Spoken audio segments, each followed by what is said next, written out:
حج کا موسم چل رہا ہے۔ حدیث شریف میں سرکار دو عالم صلی اللہ علیہ وسلم نے 3 مہینوں کو حج کے مہینے بتائے ہیں۔ ایک رمضان کے بعد والا شوال کا مہینہ، پھر اس کے بعد ذی قعدہ کا مہینہ، اور پھر ذی الحجہ جس میں حج ہوتا ہے۔ ان 3 مہینوں کو حج کے مہینے بتلائے ہیں۔ ذی الحجہ تو حج کا مہینہ اس لیے ہے کہ اس میں حج ہوتا ہی ہے، مگر شوال اور ذی قعدہ حج کے مہینے اس وجہ سے ہیں کہ ان میں حج کی تیاری ہوتی ہے۔ لوگ حج کے لیے تیاری کرتے ہیں، جہاں پر حج ہوتا ہے وہاں کا مینجمنٹ، وہاں کی گورنمنٹ حج کی تیاری کرتی ہے، اس لیے اللہ کے نبی صلی اللہ علیہ وسلم نے ان 3 مہینوں کو حج کے مہینے قرار دیے ہیں۔ میں نے آپ کے سامنے 2 آیتیں تلاوت کی جو دونوں قرآن کی الگ الگ جگہوں سے ہیں، دونوں کا تعلق حج سے ہے۔ اس سے پہلے میں ایک بات بتاؤں گا، بات یہ ہے کہ عبادتیں کئی طرح کی ہوتی ہیں۔ انسان جو عبادتیں کرتا ہے وہ کئی طرح کی ہوتی ہیں۔ ایک عبادت بدنی عبادت ہے، ایک عبادت مالی عبادت ہے، ایک عبادت وہ ہے جو بدن والی بھی ہے اور مال والی بھی ہے۔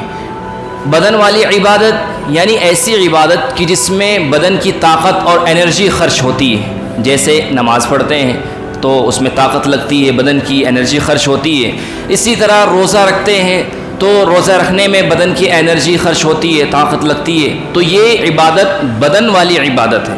ایک عبادت وہ ہوتی ہے کہ جو مال والی ہوتی ہے، کہ اس میں بدن تو نہیں خرچ ہوتا، بدن کی انرجی تو نہیں، مگر مال خرچ ہوتا ہے، جیسے زکوٰۃ پہلے نمبر پر ہے۔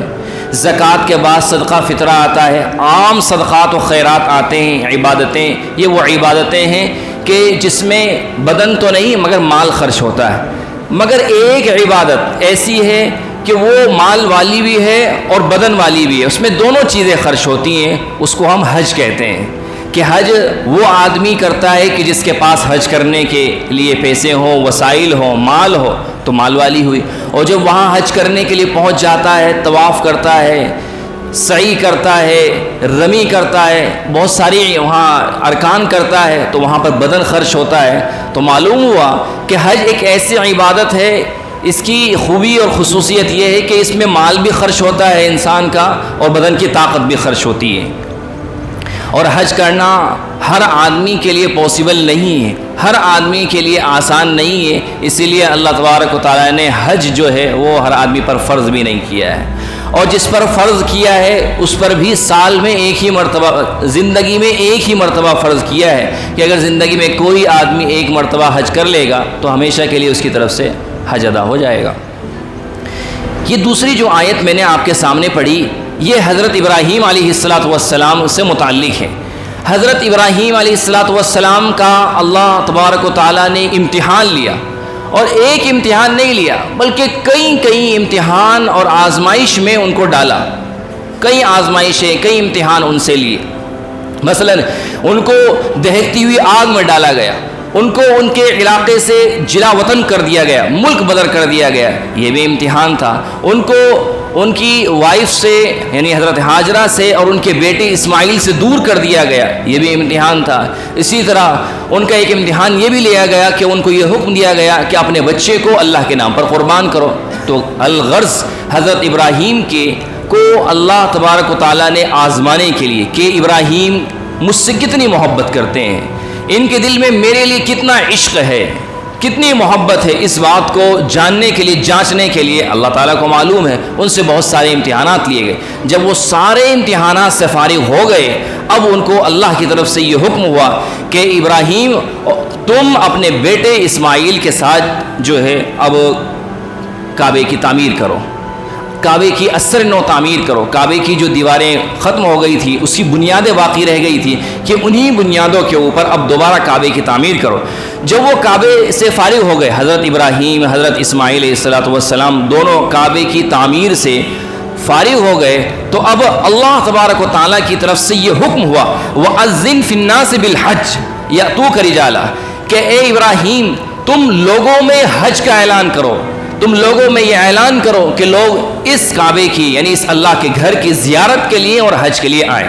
حضرت ابراہیم نے اللہ تعالیٰ سے یہ عرض کیا کہ اللہ میں اعلان تو کروں گا مگر میری آواز کہاں تک جائے گی، کہاں تک میری آواز پہنچ پائے گی، میں کمزور بندہ ہوں۔ تو اللہ تبارک و تعالیٰ نے حکم دیا کہ ابراہیم تمہارا کام صرف یہ ہے کہ تم اعلان کرو،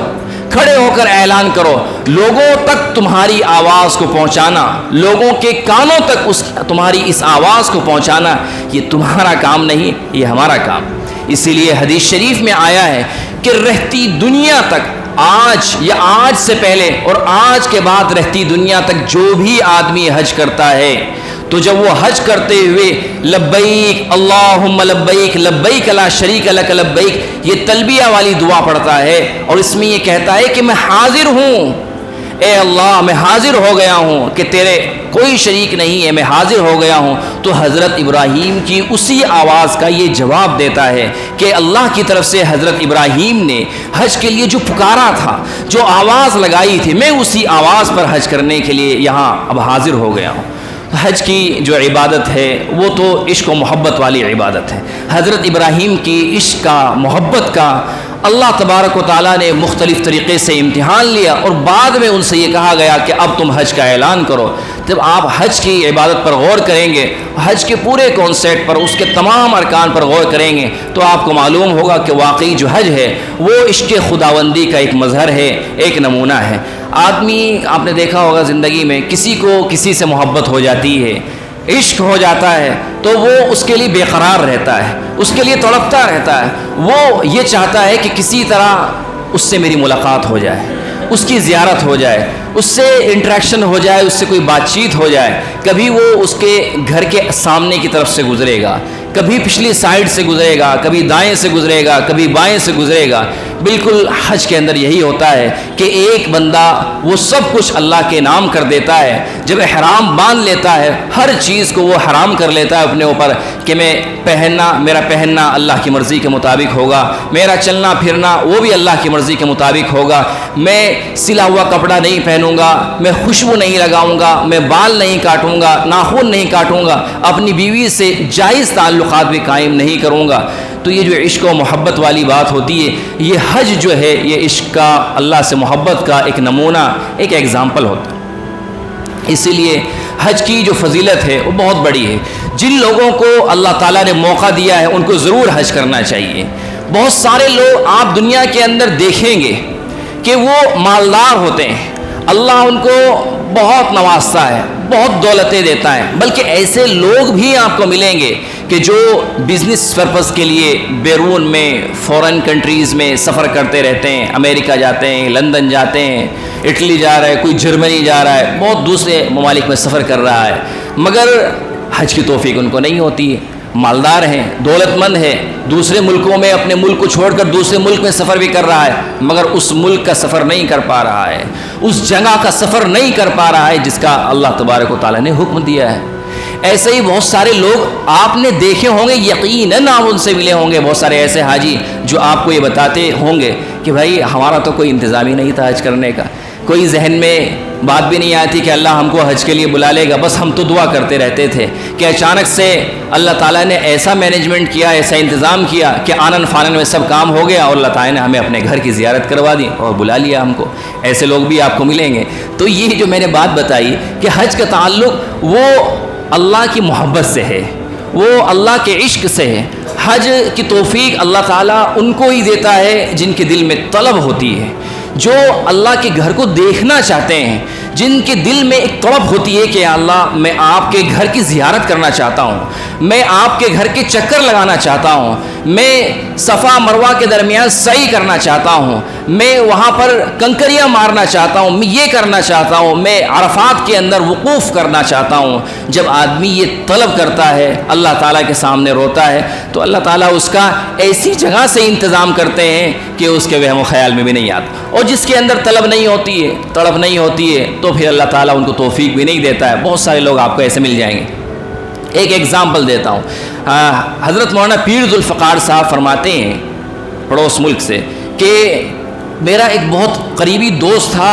دین سے زیادہ قریب نہیں تھا، تھوڑا سا دور تھا، مگر اللہ تعالیٰ نے اتنا نوازا تھا اس کو کہ اگر وہ چاہے تو ہر مہینے پورا ہوائی جہاز بک کر کے لے جائے، لوگوں کو عمرہ کرا کے واپس آ جائے۔ اتنی دولت اللہ تعالیٰ نے اس کو دی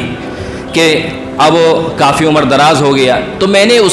اس کے پاس گیا، حج کا موسم آنے والا تھا، کہ اللہ تعالیٰ نے آپ کو بہت نوازا ہے، آپ نے بھی حج نہیں کیا ہے، آپ نے دوسرے ملکوں کے سفر کیے ہیں بزنس کے لیے، مگر آپ حج کی نیت کر لو اور اس سال حج کے لیے اپلائی کر دو، اپلیکیشن دے دو. اس نے حضرت کی بات سنی اور مان لی اور اس نے حج کے لیے اپلائی کر دیا. میں بات یہ سمجھانے کی کوشش کر رہا ہوں کہ حج کا تعلق انسان کی طلب سے ہے، اس کی طرف سے. آپ دھیان سے سنیے. اس نے اپلیکیشن دے دی، اللہ تعالیٰ کا ایسا کرنا ہوا، اس کی درخواست قبول ہو گئی اور تاریخ فکس ہو گئی کہ ویزا بھی لگ گیا، ٹکٹ بھی آ گیا کہ آپ کو فلاں تاریخ میں حج کے لیے جانا ہے. اب جب آپ نے دیکھا ہو جب کوئی آدمی حج کے لیے جاتا ہے ہمارے علاقوں میں تو لوگ ملنے کے لیے آتے رہتے ہیں اور اس سے معافی تلافی کرتے رہتے ہیں، وہ بھی معافی تلافی کرتا ہے، دعا استغفار کے لیے کہتے رہتے ہیں. تو ابھی اس طریقے سے ایک پارٹی ہوئی، لوگ ملنے کے لیے آئے، حضرت بھی ملاقات کے لیے تشریف لے گئے. تو حضرت اس کے خاص آدمی تھے،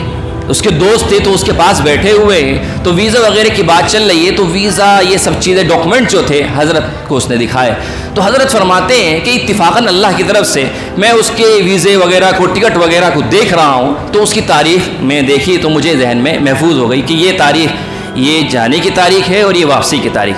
کہ ابھی یہی بات چل رہی تھی کہ اس کا ایک بھائی آیا، سگا بھائی، چھوٹا یا بڑا. اس نے اس کے کان میں نامعلوم کیا کہا، کیا بات بولی کہ اس شخص نے بالکل حج کا ارادہ کینسل کر دیا اور یہ کہا کہ بس اس سال تو میں حج کے لیے نہیں جاؤں گا لیکن اگلے سال ضرور جاؤں گا. کہ ہم نے اس کو بہت سمجھایا کہ نہیں بھائی یہ موقع اللہ تعالیٰ ہر سال نہیں دیتا ہے، آپ چلے جاؤ. مگر اس کا ارادہ نہیں بدلا، اس نے ٹال دیا، کینسل کر دیا.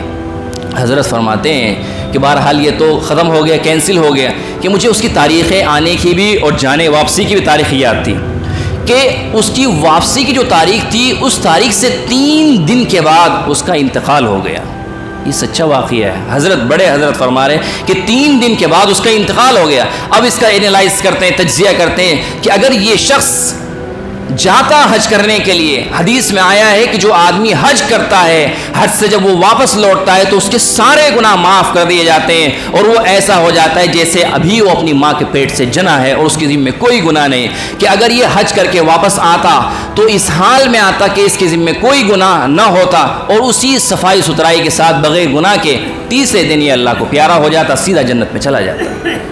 تو اس سے آپ کو کیا معلوم ہوا؟ اس سے یہ معلوم ہوا کہ حج کا تعلق مالداری سے نہیں ہے، دولت سے نہیں ہے. حج کا تعلق اگرچہ شریعت نے یہ اصول دیا ہے کہ جو آدمی حج کے ایکسپینسز کو، اخراجات کو افورڈ کر سکتا ہے حج اسی پر فرض ہے. مگر میں آپ کو ایک بات بتا رہا ہوں جو تجربے کی بات ہے، جو عشق و محبت کی بات ہے کہ حج کا تعلق وہ انسان کی طلب کے ساتھ ہے، انسان کی طلب کے ساتھ ہے. بندہ جب اللہ کے سامنے تڑپتا ہے اور یہ کہتا ہے کہ اللہ میں تیرے گھر کی زیارت کرنا چاہتا ہوں تو اللہ تعالیٰ اس کو ایسی جگہ سے اس کا انتظام کرتا ہے کہ اس کے وہم و خیال میں بھی نہیں ہوتا ہے.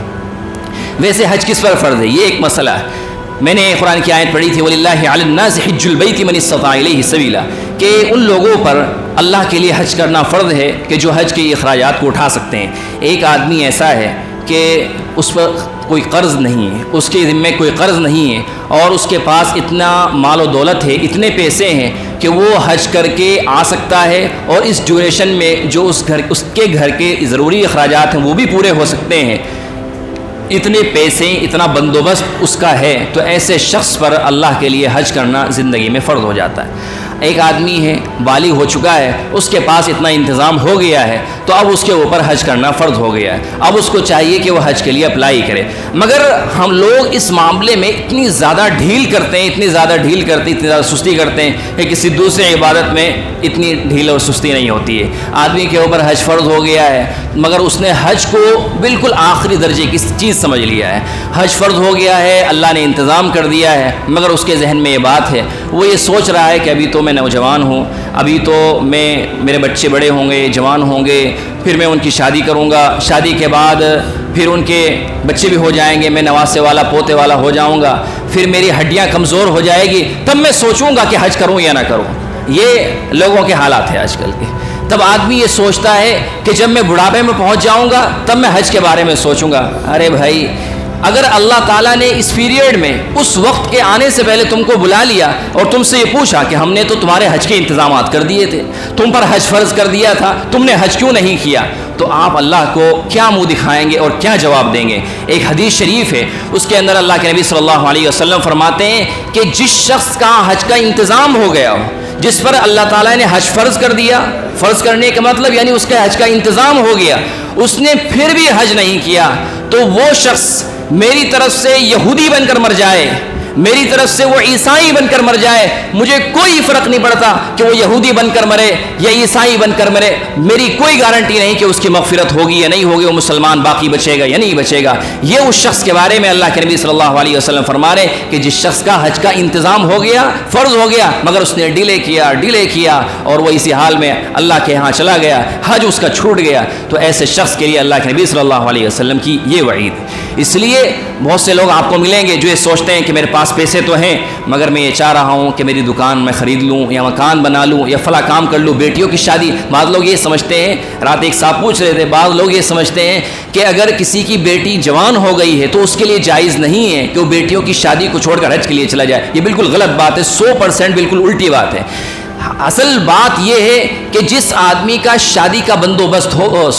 حج کا بندوبست ہو گیا، وہ پہلے حج کرے، وہاں جا کر دعا کریں کہ اللہ تعالیٰ میری بیٹیوں کے لیے اچھے رشتے کا انتظام فرما، انشاءاللہ اس کی بیٹیوں کی اچھی جگہ رشتہ ہوگا۔ حج میں آدمی جو دعا مانگتا ہے اللہ رب العزت اس کو قبول فرماتے ہیں۔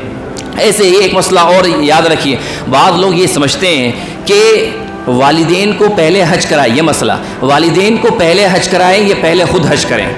کہ والدین کو پہلے حج کرائیں یہ پہلے خود حج کریں۔ اس کا جواب یہ ہے کہ پہلے وہ آدمی حج کرے جس پر حج فرض ہو گیا ہے۔ اگر آپ کے والدین پر حج فرض تھا تو ان کی ذمہ داری یہ تھی کہ وہ حج کرتے، لیکن آپ کے والدین اپنے زمانے میں غریب تھے، ان پر حج فرض نہیں ہوا تھا، آپ نے محنت کی، آپ نے اپنے کاروبار میں محنت کی، اللہ تعالیٰ نے آپ کو اسٹیبل بنا دیا، آپ حج کر سکتے ہیں، آپ پر حج فرض ہو گیا ہے، تو آپ خود حج کریں۔ یہ اخلاقی بات الگ ہے کہ آپ یہ چاہیں کہ آپ اپنے والدین کو حج کرائیں، مگر آپ نے اپنے پیسوں سے اپنے والدین کو تو حج کرا دیا، مگر اپنے حج کو ڈیلے کیا اور آپ پر فرض ہو چکا تھا، اسی حال میں آپ اللہ کے پاس پہنچ گئے اور آپ نے حج نہیں کیا، تو آپ کو اللہ کے یہاں جواب دینا پڑے گا کہ آپ کے ذمے تو حج فرض ہوا تھا، آپ نے خود نہیں کیا ہے۔ وہ کیوں نہیں کیا، اس کے بارے میں کوئی پاسپورٹس نہیں ہوگی۔ والدین کے ذمے نمازیں الگ ہوتی ہیں، ان کے ذمے روزے الگ ہوتے ہیں، وہ اپنے روزے خود رکھتے ہیں، اپنی نمازیں خود رکھتے ہیں، اپنی نمازیں خود پڑھ لیتے ہیں، زکوٰۃ دیتے ہیں۔ ایسے ہی انسان کا معاملہ الگ ہے۔ بھائی آپ اپنے والدین کی طرف سے نمازیں پڑھتے ہیں، روزہ رکھتے ہیں نہیں، وہ اخلاقی بات الگ ہے کہ آپ کی یہ خواہش ہو کہ میں بھی حج کر لوں، میرے والدین بھی حج کر لیں، مگر اپنے فرض حج کو چھوڑ کر آپ والدین کو حج کرائیں، یہ شریعت کی نظر میں جائز نہیں، یہ مناسب نہیں۔ اس لیے ہر آدمی یہ طے کرے، بلکہ اللہ تعالیٰ سے یہ دعا کرے کہ یا اللہ ہم کو اس سال نہیں یا اگلے سال جب بھی مناسب ہو جلدی سے جلدی ہم پر حج فرض کر دے اور ہم کو اپنے گھر کی زیارت کے لیے بلا لے۔ اللہ رب العزت ہم سب کے اوپر حج فرض فرمائے اور جلد از جلد اپنے بیت اللہ کی، اپنے گھر کی زیارت ہم سب کو نصیب فرمائے۔ آمین۔